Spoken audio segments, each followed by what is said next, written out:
5 KG ভরের বন্দুক থেকে 10 গ্রাম ভরের বুলেট 400 মিটার পার সেকেন্ড বেগে নির্গত হলে বন্দুকের প্রতিক্ষেপ বেগ কত? শুনুন, রৈখিক ভর বলের সমান কোন সূত্র ক্লাস 9 ক্লাস 11 এর অঙ্ক, ক্লাস 9 ক্লাস 11 এই সব টাইপের অঙ্ক থাকে। শুনুন, এই একটা বন্দুক, এর ভিতরে ধরো এই বন্দুকটার ভর আছে ক্যাপিটাল এম, আর এর কাছে একটা ছোট্ট গুলি আছে যেটা ম্যাগাজিনে আছে। ম্যাগাজিন থেকে গুলি বেরিয়ে যায়, আমরা যখন ট্রিগারটা দাবি, এটা মাথায় রাখবেন, ট্রিগার দাবলে ম্যাগাজিনে গুলি পুরো থাকে, সেই ম্যাগাজিন থেকে গুলি ঝাঁপের বাইরে বেরিয়ে যায়। আর বন্দুকটা তার সাথে সাথে পিছন দিকে আছে, এটা বন্দুকটাও পিছনে উঠে, এটাকে বলে প্রতিক্ষেপ বেগ। তো গুলি বাইর হওয়ার যে বেগটা, আমি ওইটাকে কিউ বলছি, সেই বেগটা দিয়ে আছে কত? গুলি বাইর হওয়ার বেগটা দিয়ে আছে তোমার 400 মিটার পার সেকেন্ড, আর বন্দুক গুলির ভরটাও দিয়ে আছে কত?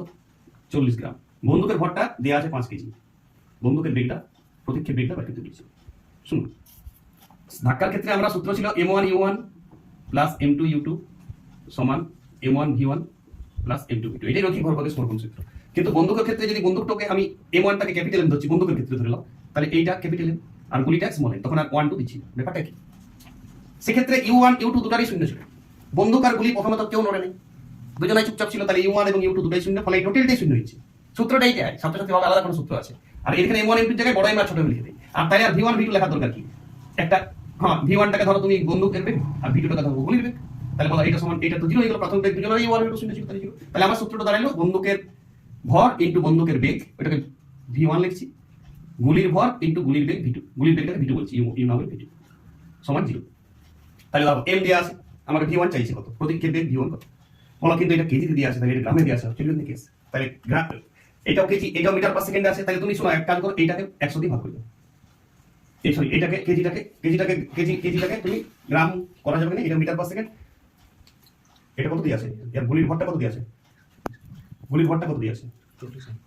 গুলির ভর 40 গ্রাম, গুলির ভরটাকে চেঞ্জ করে দাও, 40/1000 কেজি করে দাও। ঠিক আছে, 1000 দিয়ে ভাগ করলাম, গ্রামকে কেজি হয়ে গেল, বাস। আর কিছু অঙ্ক করতে হবে।